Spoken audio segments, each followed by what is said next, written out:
신경으로 신앙 고백 하나님께 드리시겠습니다. 나는 전능하신 아버지 하나님, 천지의 창조주를 믿습니다. 나는 그의 유일하신 아들 우리 주 예수 그리스도를 믿습니다. 그는 성령으로 잉태되어 동정녀 마리아에게서 나시고 본디오 빌라도에게 고난을 받아 십자가에 못 박혀 죽으시고 장사된 지 사흘 만에 죽은 자 가운데서 다시 살아나셨으며 하늘에 오르시어 전능하신 아버지 하나님 우편에 앉아 계시다가 거기로부터 살아있는 자와 죽은 자를 심판하러 오십니다. 나는 성령을 믿으며 거룩한 공교회와 성도의 교제와 죄를 용서받는 것과 몸의 부활과 영생을 믿습니다. 아멘. 찬송가 390장 찬송 하나님께 드리시겠습니다. 390장입니다.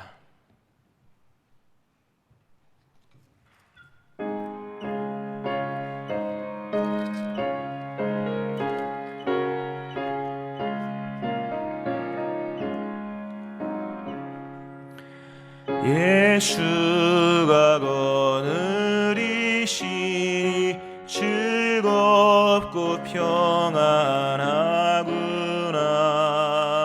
주야의 자고 깨는 것 예수가 거느리시네. 주 나를 항상 돌보시고 날 친히 거느리시네. 주 나를 항상 돌보시고 날 친히 거느리시네. 때때로 괴로움 당하며 때때로 기쁨 누리네. 풍파 중에 지키시고 평안히 인도하시네. 주 나를 항상 돌보시고 날 친히 거느리시네.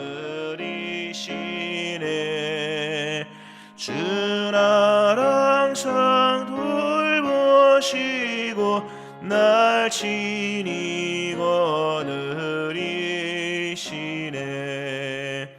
내 주의 손을 붙잡고 천국에 올라가겠네. 괴로우나 즐거우나 예수가 거느리시네.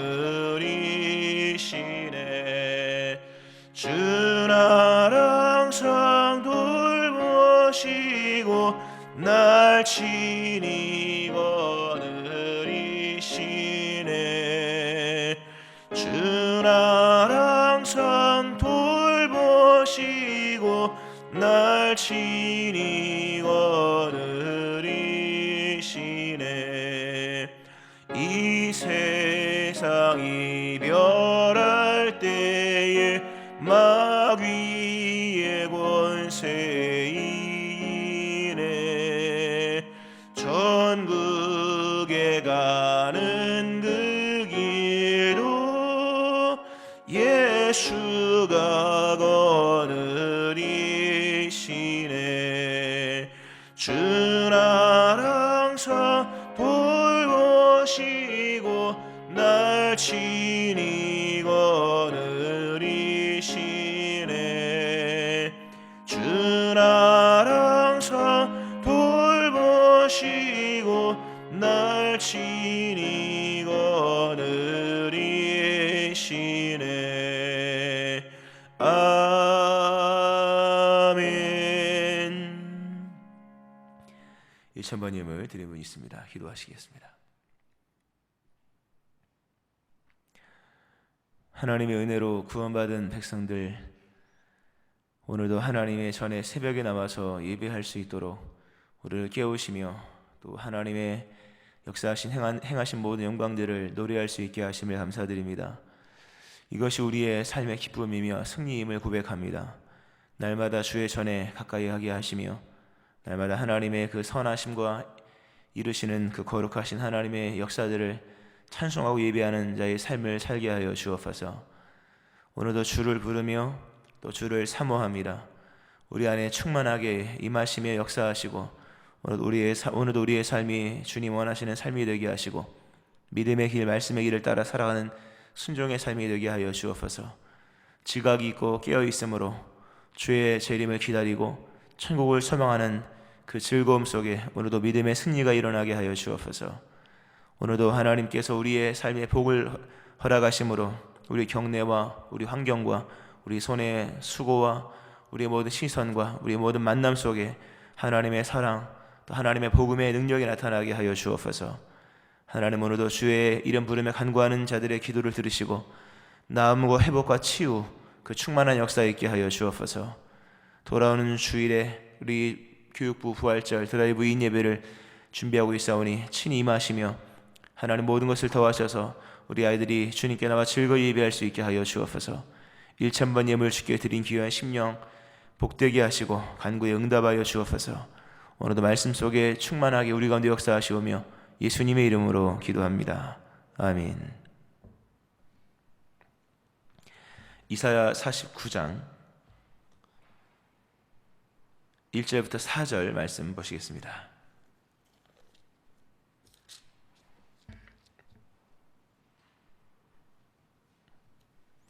이사야 49장 1절부터 4절 말씀. 교도가시고 마지막 절 같이 합독하시겠습니다. 섬들아 내게 들으라. 먼 곳 백성들아 귀를 기울이라. 여호와께서 태에서부터 나를 부르셨고 내 어머니의 복중에서부터 내 이름을 기억하셨으며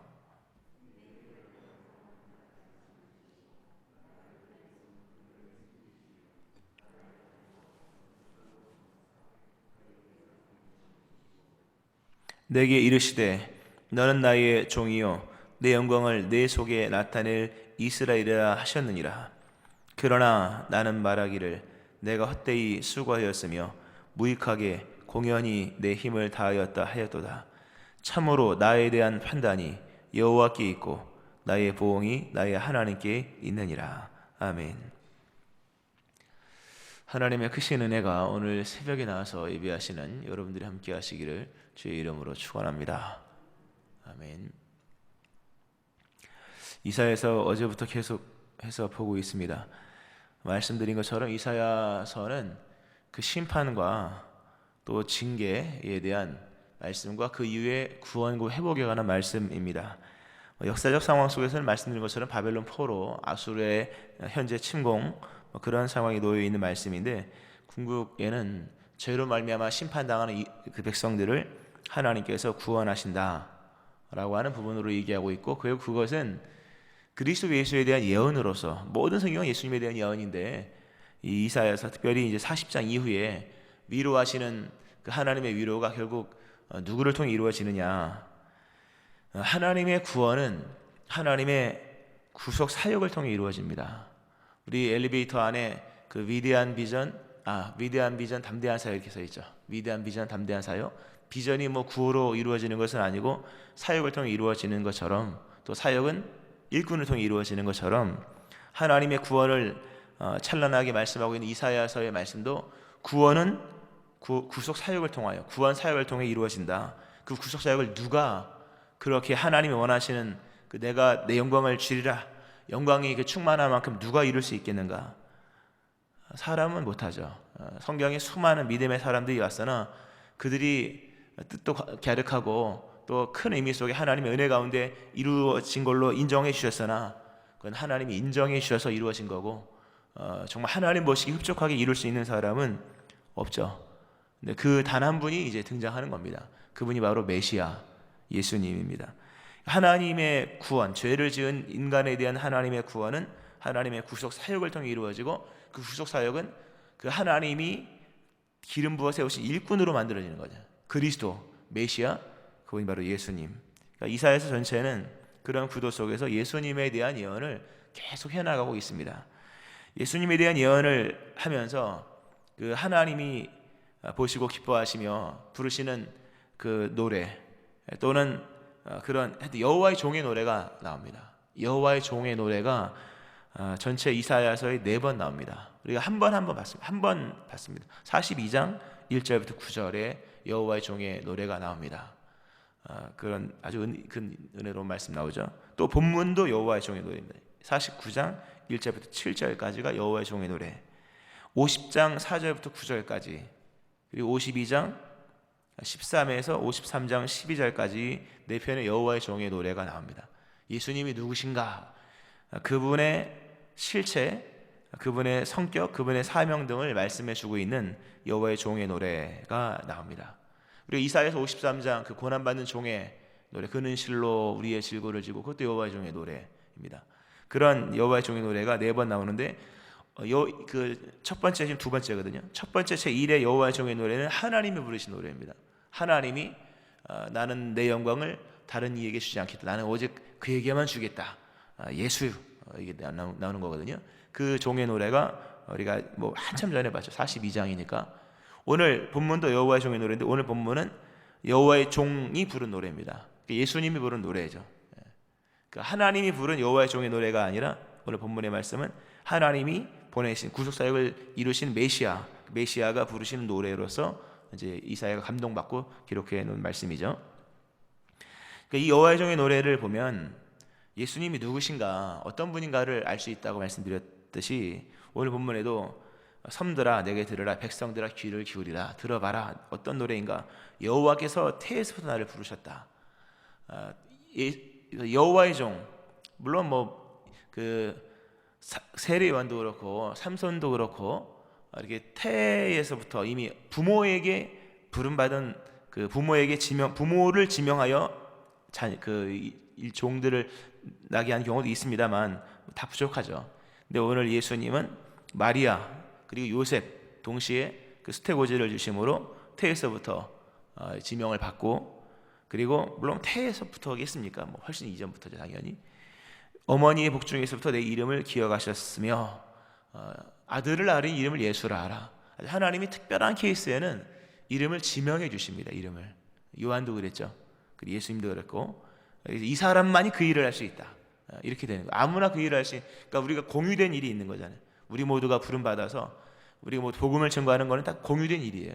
저 여러분이. 그러나 어떤 일은 그 사람만이 할 수 있는 일인 거죠. 그 사람만이 할 수 있는 일은 실상 세례 요한, 예수님, 구약을 종교로 예수님을 세례 요한, 그리고 예수님.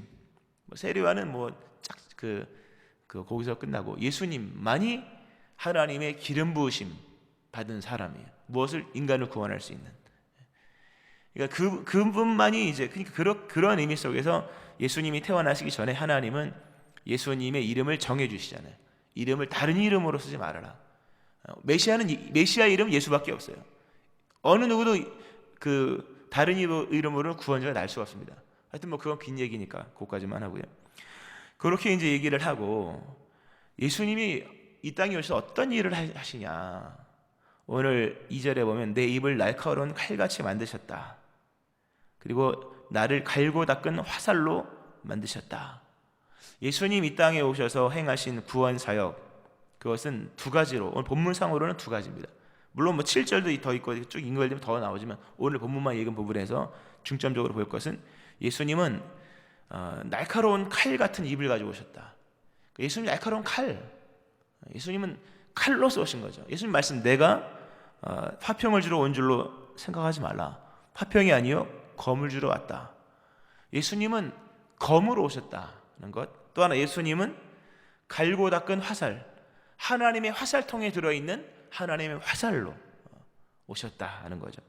여러 의미가 있습니다. 이 부분을 한번 보면 예수님은 칼로 오십니다. 일단 칼은 뭡니까? 무기죠. 고대 전쟁사에서 가장 큰 무기는 칼과 화살입니다.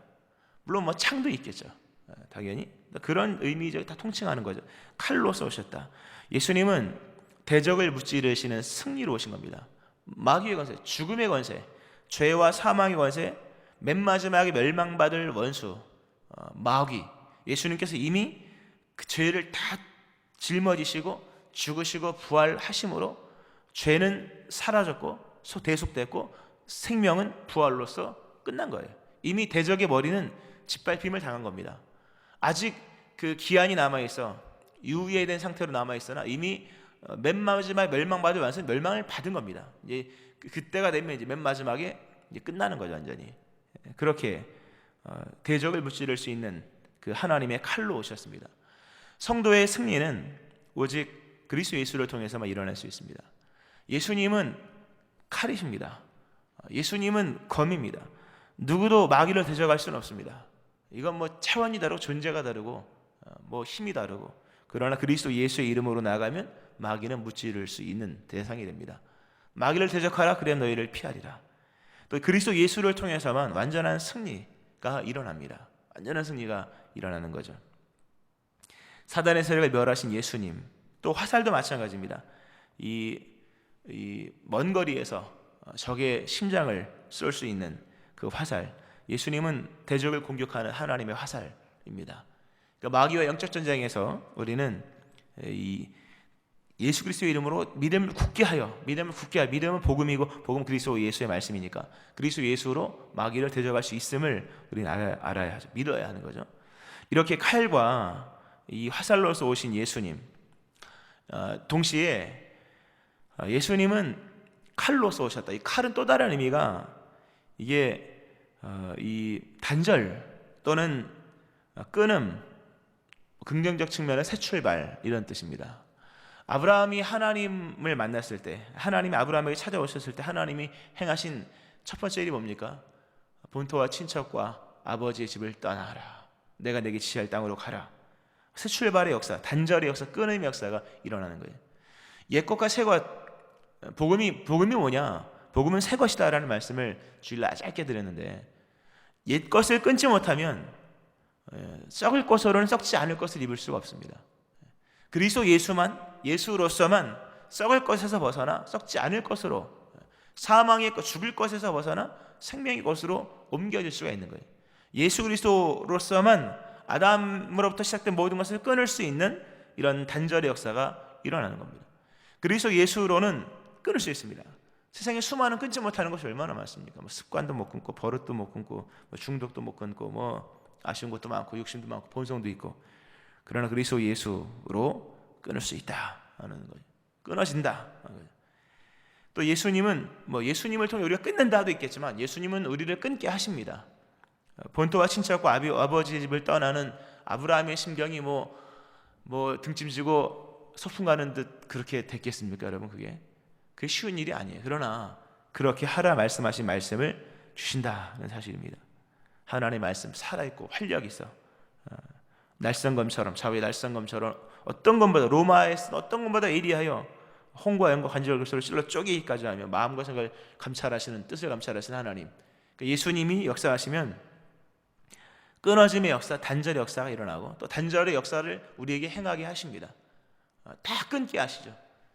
다 끊게 하셔서 나와 그것과의 단절을 끊게 하셔서 완전히 끊어버리는 경우도 있고, 때로는 아브라함과 이삭을 끊잖아요. 아브라함과 이삭을 번제로 드리라, 끊죠. 끊게 되어심으로 아브라함과 이삭은 정말로 하나님의 은총 가운데 귀한 복된 관계가 되는 거예요. 그건 나중에 한번 설교를 할 수 있을 것 같아요. 그것도 굉장히 중요한 말씀인데, 끊잖아요. 아브라함이 이삭을 번제로 바치려고 하잖아요. 바치죠. 실제로 바친 거예요. 하나님이 멈췄으니까. 근데 거기서 단절의 역사 속에서 나도 하나님의 것이면 그도 하나님의 것이 되시고, 하나님의 것으로서 같이 만나서 계속 이어지는 역사가 일어나는 거죠. 예수님 날카로운 칼입니다. 그분이 역사하시면 우리 안에 여러 가지 단절의 역사가 일어나고, 또 때로는 갈등도 일어납니다. 가정 안에서 갈등도 일어나고, 그러나 그것은 생명의 싹틈을 말하는 겁니다. 다 죽어버린 고요한 상황 속에 생명이 들어가서 거기서 생명적 역사가 일어나므로 구원이 시작되는 거죠. 그건 선한 갈등입니다. 우리가 갈등 이론이라는 거 유명한 얘기잖아요. 사회가 발전하기 위해서는 끊임없는 갈등이 일어난다는 거예요. 갈등을 통해 사회는 반대로 가고 반대로 하면서 결국 합을 이루는 거거든요. 생명적인 역사가 일어나게 하시기 위하여 때때로 갈등 아닌 갈등도 일어납니다. 예수 그리스도의 역사예요. 예수님의 역사라고 해서 다 이렇게 뭐 끌어들이고 이런 것만은 아닙니다. 때때로 단절과 분리와 끊어짐의 역사도 일어나는 것이고, 그리스도 예수님의 그 메시아적 사건 속에서 이 사랑의 완성, 열매의 완성, 우리가 성령의 9가지 열매가 뭡니까? 사랑, 희락, 화평, 오래 참음, 자비, 양성, 충성, 온유와 절제. 사랑은 절제로 끝나지 아니하면 사랑의 사랑답이 나타나지 않죠. 그러니까 그리스도 예수께서 우리에게 역사하실 때 승리가 주어지고 새 출발이 주어지고 또 절제도 주어지고 권능 있는 절제, 맨 끝끝이 정확하는 거잖아요. 이런 부분에서 그리스도 예수 이런 날카로운 칼로서 오셨고, 또 그분의 오늘 내 입을 날카로운 칼같이 만드셨다.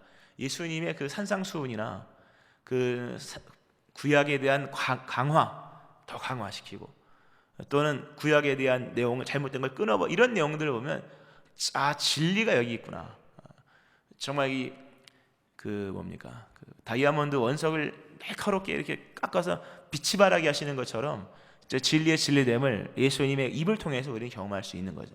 그런 의미에서 칼이 있고요. 또 예수님은 하나님의 화살통에 있는 그 화살로서 찬송을 하는 내용이 본문에 나옵니다. 화살, 아까 말한 대적들을 공격하는 화살이죠.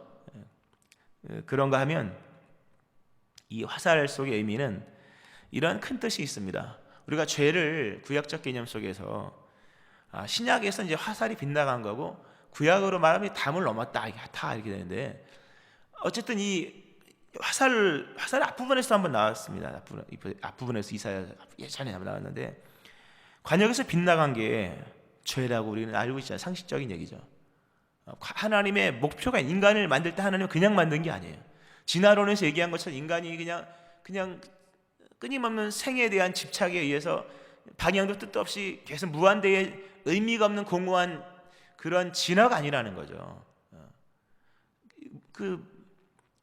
진화론의 맹점이 허무주의를 극복할 수 없는, 왜 진화됐느냐, 무엇을 위한 진화냐, 그 얘기가 없는 거예요. 그냥 살기 위한 진화, 뭘 위해 사느냐, 그 의미가 없는 거예요. 근데 하나님은 우리에게 생명 주시면서, 우리 만드시면서 분명한 목적을 만든 거거든요. 목적 있게 만드신 거죠. 하나님 영광, 하나님 기쁨, 또 상세한 뭐가 있죠. 근데 인간이 범죄함으로 그것이 다 빗나가 버렸습니다. 관역에서 빗나가서 하나님의 아픔이 되었죠. 근데 그것을 다시금 하나님께 조정하시기 위하여 하나님이 다시금 하나님의 역사에 마치 화살촉으로서 부르신 분이 바로 예수님입니다. 예수님은 하나님의 화살촉입니다. 예수님은 하나님의 화살입니다. 예수님만이 하나님의 뜻을 온전히 이룬다는 거예요. 그 사도 요한이 우리가 그 영광을 보니 아버지의 독생자 영광이 은혜와 진리가 충만 하나님의 뜻을 흡족하게 기쁘게 할 수 있는 은혜와 진리는 없습니다. 물론 구약의 선진들이 은혜도 있었고 진리도 있었지만 그들도 충만한 그 어떤 하나님을 기쁘게 할 수 있는 그런 화살 같은 역할을 한 사람이 없죠, 당연히. 예수님은 은혜와 진리의 충만함입니다. 우리는 하나님의 뜻을 완전히 이룰 수 없습니다. 하나님의 뜻을 완전히 이루지 못하면 전체적인 의미에서 불순종입니다, 여러분. 우리가 이게 잘 아는 말씀, 이것도 100%가 아닌 건 100%가 아닌 거예요. 천국에 누가 들어갑니까? 100이 들어가는 거예요. 100%의 사람이 들어가는 거예요. 근데 누가 100%를 이룰 수 있겠습니까? 우리가 한들 1%를 채우겠습니까? 그러나 예수님은 은혜와 진리의 충만함입니다. 하나님의 뜻에 명중되고 하나님 마음에 100% 일치가 되는 분입니다. 그 사람은 하나님의 뜻을 충만하게 은혜도 진리도 이룰 수 없습니다. 그러나 하나님의 화살, 하나님의 그 명중시키시는 하나님의 화살 되신 예수님을 통해서 우리는 하나님의 뜻을 충만하게 이루어낼 수 있다. 하나님의 충만한 뜻을 이룰 수 있다는 사실입니다. 예수님만이 우리를 그렇게 온전하게 하시는 거예요. 우리 예수님 안에서만 하나님의 그 충만한 기쁨의 대상이 될 수 있고 100을 이룰 수가 있는 거죠. 그러나 예수 그리스도 떠나서는 아무것도 될 수가 없는 겁니다. 예수님은 이렇게 하나님의 그 빗나간 화살, 인간의 죄로 빗나간 화살에 대한 하나님의 새로운 유일한 수정입니다. 예수님을 통해서만 우리는 하나님의 기쁨이 될 수 있다. 오늘 우리가 예수님을 부르고 예수님을 사모하고 충만하게 되고 예수님의 그 역사를 기억하며 따라가고 또 그분의 행하심을 찬송하며 나갈 때 우리 인생이 바른 인생 가는 겁니다. 그분으로 말미암아 바른 인생 가는 거죠. 말씀을 맺으면서 오늘 예수님께서 그 4절에 보면 이게 무슨 말인가 싶은 그런 내용이 나오는데, 이 4절은 메시아의 탄식입니다.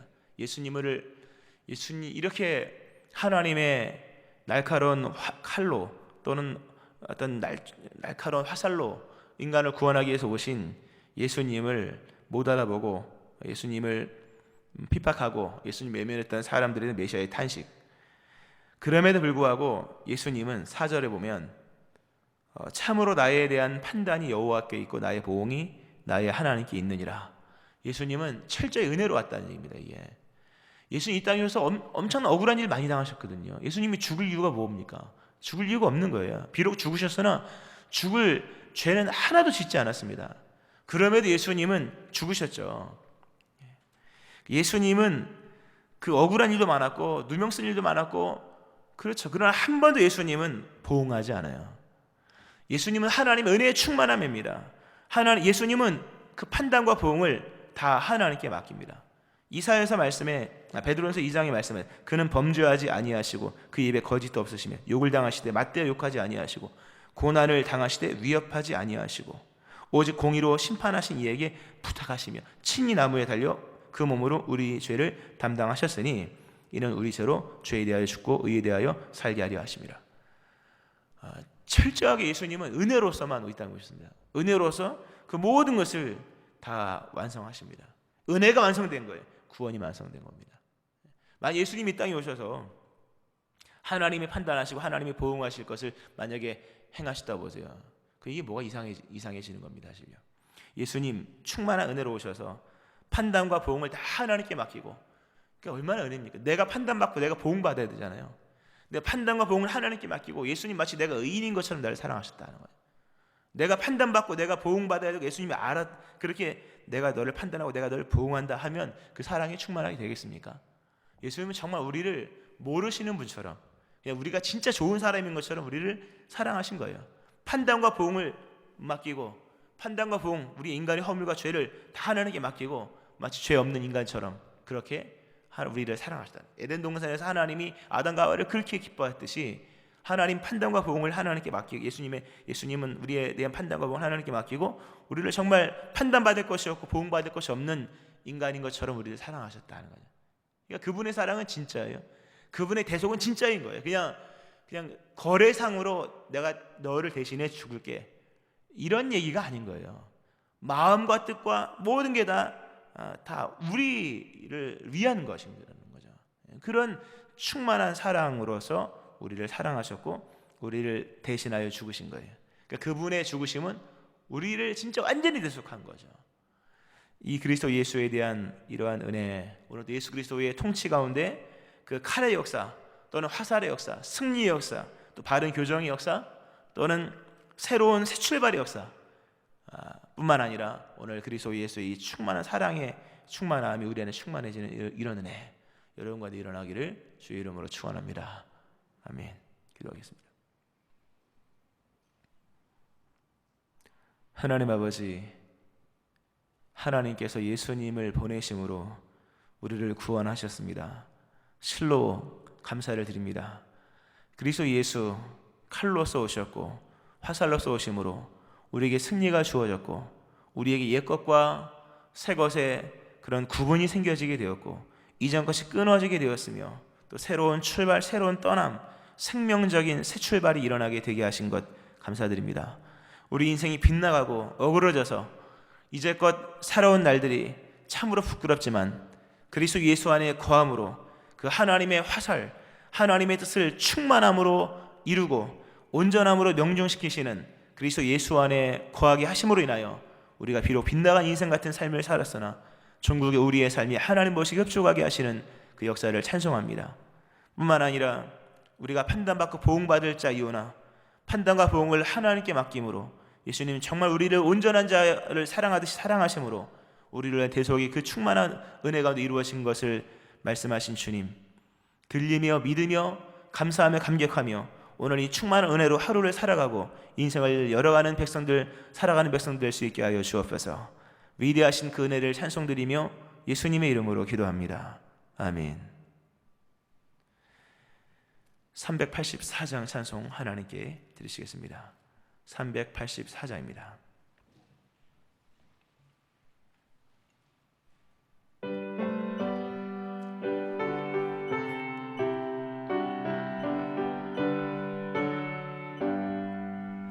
나의 갈 길 다가도록 예수 인도하시니 내 주 안에 있는 긍휼 어찌 의심하리오. 믿음으로 사는 자는 하늘 위로 받겠네. 무슨 일을 만나든지 만사형통하리라. 무슨 일을 만나든지 만사형통하리라. 나의 갈 길 다가도록 예수 인도하시니 어려운 이 당한 때도 족한 은혜 주시네. 나는 심히 고단하고 영혼 매우 가라나. 나의 앞에 반석에서 샘물 나게 하시네. 나의 앞에 반석에서 샘물 나게 하시네. 나의 갈 길 다가도록 예수 인도하시니 그의 사랑 어찌 큰지 말로 할 수 없도다. 성령 감화 받은 영혼 하늘 날아갈 때에 영영 부를 나의 찬송 예수 인도하셨네. 영영 부를 나의 찬송 예수 인도하셨네.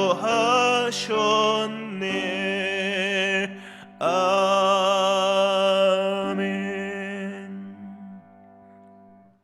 오늘 말씀 기억하면서 기도하시고 돌아오는 주일에 예배를 위해서 또 우리 교육부 부활절 드라이브인 예배를 위해서 기도하시고 새로운 교회 새로운 심령 위하여 여러분의 기도 제목 가지고 또 사이로 총선 은혜 가운데 잘 될 수 있도록 주의 세 번 부르시고 통성으로 또 코로나의 소멸과 종식을 위하여 함께 기도하시겠습니다.